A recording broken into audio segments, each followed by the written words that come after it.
గారికి, ఆనంద్ గారికి, రమేష్ రెడ్డి గారికి, మీడియా మిత్రులకు, గంగారెడ్డి గారికి, రాజేశ్వర్ గారికి, మీడియా మిత్రులకు అందరికి కూడా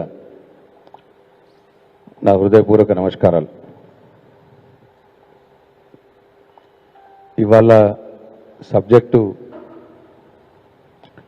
ఇందిరమ్మ ఇండ్లు, రాజీవ్ యువ వికాసం, అట్టనే వడ్ల కొనుగోలు, ఈ మూడిటి మీద ఇవాళ మాట్లాడదలుచుకున్న ప్రజల పక్షాన. అయితే నిజామాబాద్ జిల్లాలో ఈ ప్రభుత్వం వచ్చి ఇప్పటికి 17 నెలలు అయింది. ఎన్నికలప్పుడు రేవంత్ రెడ్డి గారు మా ప్రభుత్వం రాగానే ప్రతి ఒక్క ఇల్లు లేని ప్రతి ఒక్కరికి కూడా ఇల్లు ఇస్తాం, ఇంట్లో తండ్రికి ఇల్లు ఉంటే పెళ్ళైన ప్రతి కొడుకు ఇస్తాం, పెళ్ళైన ప్రతి బిడ్డకి ఇస్తాం అని ఎలక్షన్లలో చెప్పడం జరిగింది. దాంతో నమ్మినారు ప్రజలు, కొందరు ఆయన ఓట్లేసి గెలిపించినారు, ఆశతో కూడా ఉన్నారు. ఇక రేపిస్తాం, ఇక మాపిస్తాం. పొంగులేటి శ్రీనివాసరెడ్డి గారు హౌసింగ్ మినిస్టర్గా ఇప్పటికి ఒక 4 డేట్లు పెట్టండి. దసరా అన్నాడు, ఉగాది అన్నాడు, సంక్రాంతి అన్నాడు. ఇప్పటికి కూడా ఇంకా ఇందిరమ్మ ఇల్లు ఒక్క ఇల్లు కూడా కట్టలేదు వీళ్ళు. 17 నెలలైంది, ఒక్కటంటే ఒక్క ఇల్లు కట్టలేదు. సరే వీళ్ళందరికీ ఇస్తాము అన్నారు కదా అని పాపం ప్రజల ఆశతో నిజామాబాద్ జిల్లాలో దాదాపు 1,80,000 మంది ఇల్లు లేని పేదవారు మాకు ఇల్లు కావాలి అని చెప్పి ఇందిరమ్మ ఇళ్ళ పథకంలో అప్లై చేసుకోవడం జరిగింది. ఎంతమంది? 1,80,000 మంది ఇల్లు లేని పేదవారు అప్లై చేసుకున్నారు. 1,80,000 మంది అప్లై చేసుకుంటే వీళ్ళు కాంగ్రెస్ పార్టీ నాయకులు వాళ్ళ ఇళ్లలో కూర్చొని ఒక 70,000 మంది ఎలిజిబిలిటీ లిస్ట్ అని చెప్పి ఓ 2 నెలల క్రితం ఎలిజిబిలిటీ లిస్టు తయారు చేసినారు. 70,000 మంది తయారు చేసినారు. అప్పుడు గ్రామ సభలు పెట్టినారు. పెట్టి ఆ ఎలిజిబిలిటీ లిస్టులో ఇక ఈ ఊర్లో 150 మందికి ఎలిజిబుల్ అయినరు ఇందిరమ్మ ఇల్లు, మీ అందరికీ వస్తుంది. 150 మంది లిస్ట్ వచ్చింది, మీ అందరికి ఇల్లు వస్తాయని చెప్పి నమ్మించినారు. అట్లా 70,000 మంది సుమారు నిజామాబాద్ జిల్లాలో ఎలిజిబిలిటీ లిస్టులు పెట్టినారు. వాళ్ళందరికీ కూడా ఇల్లు ఇస్తామని నమ్మించారు. అప్పుడు చాలా గొడవలైనాయి. మేము 1,80,000 మంది సుమారు అప్లై చేసుకుంటే మీరు 70,000 మందికే ఎలిజిబిలిటీ అంటున్నారు, అది కూడా మీ ఇష్టం వచ్చినట్టు ఎలిజిబిలిటీ తయారు చేసినారు, భూములు ఉన్నోళ్ళకు ఉన్నాయి, ఇల్లు ఉన్నోళ్ళకు కూడా ఇచ్చినారు అని చెప్పి అప్పుడు గ్రామ సభల్లో గొడవలు జరిగినాయి. అది మనందరం సాక్ష్యం. గొడవలు జరిగిన గ్రామ సభల్లో మళ్ళీ లిస్టు తయారు చేస్తామన్నారు. వెరిఫై చేసి మళ్ళీ ఏం లిస్టు తయారు చేయలేదు. అప్పుడు కాంగ్రెస్ పార్టీ నాయకులు ఎవరి పేర్లు అయితే చెప్పారో గా పేర్లతోటే ఎలిజిబిలిటీ లిస్టులు వచ్చినాయి. ఇప్పుడు మళ్ళా ఆ ఎలిజిబిలిటీ లిస్టులో ఉన్నవారిని ఉన్న దాంట్లో ఇంతమందికి శాంక్షన్ అని చెప్పి అంటున్నారు. ఇప్పుడు మళ్ళా అంటే ఒక ఊర్లో 100 మంది ఎలిజిబిలిటీ లిస్టులో వస్తే ఒక 20 మందో 30 మందికో ఇప్పుడు ఇల్లు శాంక్షన్ అయినాయి అని చెప్పి చెప్తా ఉన్నారు. అట్లా మొత్తం జిల్లాలో 70,000 మంది సుమారు ఎలిజిబుల్ ఉంటే 17,500 మందికి ఇప్పుడు శాంక్షన్ ఇస్తున్నాము అని చెప్తున్నారు. అంటే అప్లై చేసుకున్న వాళ్ళు 1,80,000, అవసరం ఉన్నోళ్ళు మీరు ఎలిజిబిలిటీ లిస్ట్ పెట్టింది 70,000, అంటే ముగ్గురుట్లో ఒకటి. మళ్ళా ఎలిజిబిలిటీ లిస్టులో 5గురికి ఒక్కళ్ళకు ఎలిజిబిలిటీ లిస్టులో 70,000 మంది ఉంటే మీరు ఇస్తున్నది ఇప్పుడు 17,000 మందికి ఇస్తున్నారు. అంటే 4గురిట్లో ఒక్కళ్ళకే ఇస్తున్నారు. ఇస్తాము అని చెప్పి అది కూడా ఏం జరుగుతున్నది? నేను ఊర్లలో గత 2-3 రోజుల నుంచి అన్ని గ్రామాల్లో మాట్లాడి నేను ఈ ప్రెస్ మీట్ పెడతా ఉన్నాను. ఈ ఇందిరమ్మ ఇళ్లల్లో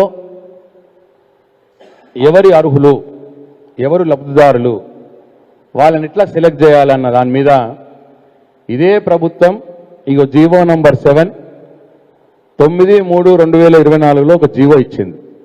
9 మార్చి 2024 సంవత్సరంలో జీవో నంబర్ 7 తోటి ఒక జీవో ఇచ్చింది. దీంట్లో ఏమంటున్నారు వాళ్ళు? అప్లై చేసుకున్న దాంట్లో ఎవరైతే ఎలిజిబిలిటీ లిస్ట్లో రావాలో, ఎవరికైతే ఎలిజిబిలిటీ ఉన్నదో, ఇందిరమ్మ ఇల్లు పొందడానికి ఎవరైతే అర్హులు ఉన్నారో ఆ అర్హుల జాబితాను ఎట్లా తయారు చేయాలని చెప్పి జీవోలు ఉన్నదంటే, the eligible list of applications will be placed before the గ్రామ సభ ward Sabha for it's approval అని ఉన్నది. ఎలిజిబిలిటీ లిస్ట్ అర్హుల జాబితాను కూడా గ్రామ సభల్లో పెట్టి చెయ్యాలి. పోయినసారి గ్రామ సభలో పెట్టినారు కొన్ని దగ్గరలో, కానీ పెట్టిన దగ్గర గొడవలైనాయి. మళ్ళీ పెడతామని చెప్పినారు, మళ్ళీ పెట్టలేదు. గ్రామ సభలో ఎలిజిబిలిటీ లిస్టును పెట్టలే, అయిపోయింది. అది అర్హుల జాబితా తర్వాత దాంట్లో కొంతమందికి ఇప్పుడు మేము శాంక్షన్ చేస్తున్నాము అంటున్నారు. ఇల్లు శాంక్షన్ కూడా ఎట్లా చేయాలి? ఈ జీవో నంబర్ 7 ప్రకారం, ఈ ప్రభుత్వం ఇచ్చిన జీవోనేది, దీని ప్రకారం ఇల్లు శాంక్షన్ ఎట్లా చేయాలంటే, the district collector will sanction houses to the eligible beneficiaries approved by గ్రామ సభ. జిల్లా కలెక్టర్ గారు లబ్ధిదారులను ఎంపిక చేస్తారు. గ్రామ సభల్లో గ్రామ సభ యొక్క అనుమతి పొందినటువంటి వారిని జిల్లా కలెక్టర్ గారు ఎంపిక చేయాలి అని జీవోలో ఉన్నది. అంటే ఒక గ్రామంలో 100 మంది ఎలిజిబిలిటీ లిస్ట్ ఉంటే ఆ 100 మంది ఎలిజిబిలిటీ లిస్ట్ గ్రామ సభలో పెట్టి, ఆ ఊర్లో ఒక 20 ఇండ్లు శాంక్షన్ వస్తే ఆ 100 మందిలో ఆ 20 ఇండ్లు ఎవరికి ఇవ్వాలి అన్నది గ్రామ సభలనే నిర్ణయం జరగాలి అని జీవోలో ఉన్నది. గ్రామ సభ ద్వారానే లబ్ధిదారుల ఎంపిక జరగాలని జీవోలో ఉన్నది. కానీ ఇప్పటి మట్టుకు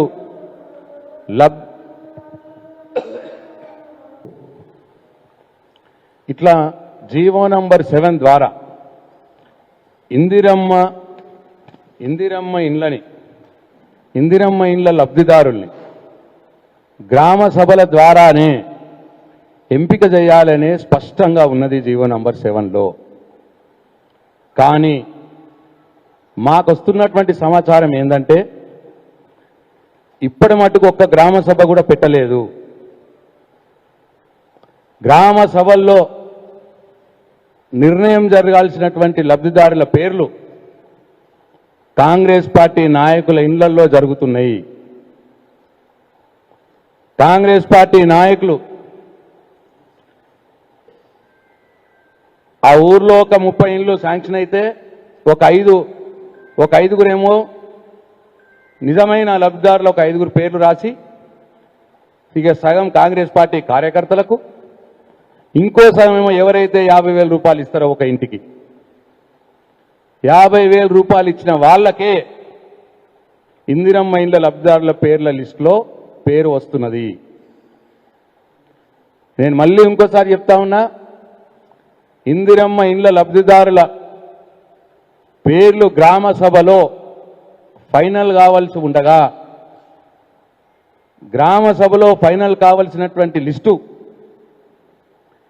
కాంగ్రెస్ పార్టీ నాయకుల ఇళ్లల్లో ఫైనల్ అవుతున్నాయి. దీన్ని టీఆర్ఎస్ పార్టీ తీవ్రంగా వ్యతిరేకిస్తున్నది.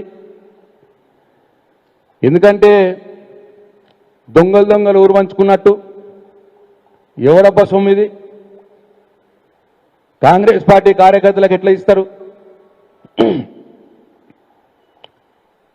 50,000 రూపాయలు ఇచ్చిన వాళ్ళకే ఇండ్లు ఇస్తామని చెప్పి ఇవాళ కాంగ్రెస్ పార్టీ నాయకులు కార్యకర్తలు గ్రామాల్లో డబ్బులు వసూలు చేస్తా ఉన్నారు.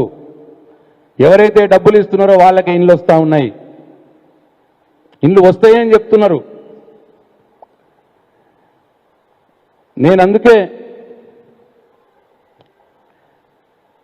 నేను డిమాండ్ చేస్తా ఉన్నా, కలెక్టర్ గారిని కూడా డిమాండ్ చేస్తా ఉన్నా. ఎందుకంటే ఫైనల్గా అప్రూవల్ చేసేది మీరే, కలెక్టర్ గారే. ఎట్టి పరిస్థితుల్లో ఇందిరమ్మ ఇండ్ల లబ్ధిదారుల ఎంపిక మీరిచ్చిన జీవో ప్రకారమే గ్రామ సభల్లోనే ఫైనల్ కావాలి. గ్రామ సభలు పెట్టకుండానే కాంగ్రెస్ పార్టీ నాయకుల ఇళ్లల్లో లిస్టు తయారు చేసి గ్రామ సభ అప్రూవల్ అయింది అని ఊరికే కాగితాల మీద రాసి ఇవాళ అవి శాంక్షన్ చేస్తే మాత్రం ఇండ్లు రాని పేదవారిని తీసుకొని తప్పకుండా పోరాటం చేస్తాం, తీవ్రతరం చేస్తాం. గ్రామ సభల్లో ఫైనల్ చేయండి. మీరు 100 మంది ఎలిజిబిలిటీ లిస్ట్ ఉంటే మీరు 20 ఇండ్లు ఇచ్చినారనుకోండి, ఆ 20 మంది ఎవరికి ఇవ్వాలనో గ్రామ సభలో పెట్టండి. మీ జీవో ప్రకారమే గ్రామ సభల్లోనే ఫైనల్ చేయాలి. నేను ఈ సందర్భంగా మా టీఆర్ఎస్ పార్టీ కార్యకర్తలు, నాయకులకు నేను విజ్ఞప్తి చేస్తా ఉన్నా. ఈ కాంగ్రెస్ పార్టీ నాయకులు వారి ఇళ్లలో తయారు చేసే లిస్టుని, ఆ లబ్ధిదారుల లిస్టుని వ్యతిరేకించండి. ఎవరైతే న్యాయంగా రావాల్సిన వారు ఉంటారో, ఇల్లు రావాల్సిన వారు ఉంటారో వారిని కూడా తీసుకొని మీ గ్రామ పంచాయతీల దగ్గర, మీ ఎంఆర్ఓ ఆఫీసులలో వాళ్ళని తీసుకొని వెళ్ళండి. వెళ్ళి డిమాండ్ చేయండి, గ్రామ సభ పెట్టండి. గ్రామంలో గ్రామ సభలోనే ఇందిరమ్మ ఇండ్ల లిస్టు ఫైనల్ కావాలి అని చెప్పి డిమాండ్ చేయమని చెప్పి నేను టీఆర్ఎస్ పార్టీ నాయకుల్ని, కార్యకర్తలను కూడా కోరుతా ఉన్నా. మార్పు కోసం అన్నారు. ఇదేనా మీరు కోరుకున్న మార్పు? ఇదేనా మీరు చేస్తా అన్న మార్పు? ప్రభుత్వం డబ్బులతో నిర్మించబోయే ఇందిరమ్మ ఇండ్లు మీ కాంగ్రెస్ పార్టీ వాళ్ళకి ఇవ్వడమేనా మార్పు? లేదు, ఎవరైతే 50,000 రూపాయలు ఇస్తారో వాళ్ళకి ఇవ్వడమేనా మీరు తెస్తానన్న మార్పు? ప్రజలు కూడా ఒకసారి గమనించాలని చెప్పి నేను కోరుతా ఉన్నా. ఎట్టి పరిస్థితుల్లో ఇందిరమ్మ ఇండ్ల విషయంలో ఈ కాంగ్రెస్ పార్టీ నాయకులు, కార్యకర్తలు చేయబోయే అన్యాయాన్ని, మోసాన్ని ఎదిరించాలి అని చెప్పి నేను ప్రజల్ని కూడా విజ్ఞప్తి చేస్తా ఉన్నా. టీఆర్ఎస్ పార్టీ నాయకుల్ని, కార్యకర్తలను కూడా నేను విజ్ఞప్తి చేస్తా ఉన్నా. అట్లనే రెండవది రాజీవ్ యువ వికాసం. చాలా గొప్పగా చెప్పుకున్నారు. రాజీవ్ యువ వికాసం ద్వారా నిరుద్యోగ యువతకు వాళ్ళే ఉపాధి పొందే విధంగా, వాళ్ళే స్వయంగా బిజినెస్ చేసుకునే విధంగా ₹1,00,000 నుంచి 4 లక్షల రూపాయల మట్టుకు ప్రభుత్వం సహాయం చేస్తుంది. తద్వారా నిరుద్యోగ యువతకు చాలా మందికి ఉపాధి దొరుకుతుంది అని చాలా గొప్పగా చెప్పినారు. కానీ ఇవాళ జరుగుతున్నది ఏంటంటే ఆ లిస్టులు కూడా తయారవుతా ఉన్నాయి. రాజు యువ వికాసం లిస్టులు కేవలం కాంగ్రెస్ పార్టీ కార్యకర్తలకు, కాంగ్రెస్ పార్టీ నాయకులకు, లేదు కాంగ్రెస్ పార్టీ కార్యకర్తలు, నాయకులకు లంచాలు ఇచ్చిన వాళ్ళకి మాత్రమే రాజీవ్ యువ వికాసంలో పేర్లు వస్తూ ఉన్నాయి. దాదాపు 6,500 కోట్ల రూపాయలు కాంగ్రెస్ పార్టీ నాయకుల, కార్యకర్తల జేబుల్లోకి పోబోతున్నాయి. దానికోసం పక్కాగా ప్లాన్ చేసినారు. ఇవాళ లిస్టులు తయారు చేసుకుంటా ఉన్నారు అని చెప్పి నేను జిల్లా ప్రజలకు మనవి చేస్తా ఉన్నా. రాష్ట్ర ప్రధానికానికి కూడా నేను మనవి చేస్తా ఉన్నా. కేవలం కాంగ్రెస్ పార్టీ కార్యకర్తల జేబులు నింపడం కోసమే ఇవాళ రాజీవ్ యువ వికాసం కార్యక్రమం తీసుకుంటున్నారు వీళ్ళు. ఎందుకంటే ఇవాళ రాష్ట్ర mineral development corporation chairman Anil గారు వారే స్వయంగా వారి మాటల్లో ఏమన్నారో మీరు ఒక్కసారి చూడండి. ఇప్పుడు రాజీవ్ యువ వికాసం ఉంది. రాజీవ్ యువ వికాసంలో 10 ఏళ్లుగా కష్టపడ్డ కార్యకర్తలకు ప్రాధాన్యత ఇవ్వండి. ఇవన్నీ ఎన్నో ఉన్నాయి. ఇవాళ ఇందిరమ్మ ఇల్లు కావచ్చు, రేపు పనులు కావచ్చు, SDF కావచ్చు, ఈ నిధులన్నీ కూడా ప్రాధాన్యత మాత్రం 10 ఏళ్ళు పార్టీ కోసం కష్టపడ్డ కార్యకర్తలు ఇవ్వాలని సౌండ్ పెట్టు మళ్ళీ ఒకసారి. దీంట్లో సౌండ్ ఉందా? ఫుల్ ఉంది. దాంట్లో పెట్టు మళ్ళీ స్టార్ట్ చేయి. ఇప్పుడు రాజీవ్ వికాసంలో 10 ఏళ్లుగా కష్టపడ్డ కార్యకర్తలకు ప్రాధాన్యత ఇవ్వండి. ఇవన్నీ ఎన్నో ఉన్నాయి. ఇవాళ ఇంద్రం మిల్లు కావచ్చు, రేపు పనులు కావచ్చు, SDF కావచ్చు. ఈ నిధులన్నీ కూడా ప్రాధాన్యత మాత్రం 10 ఏళ్ళు పార్టీ కోసం కష్టపడ్డ కార్యకర్తలు ఇవ్వాలని.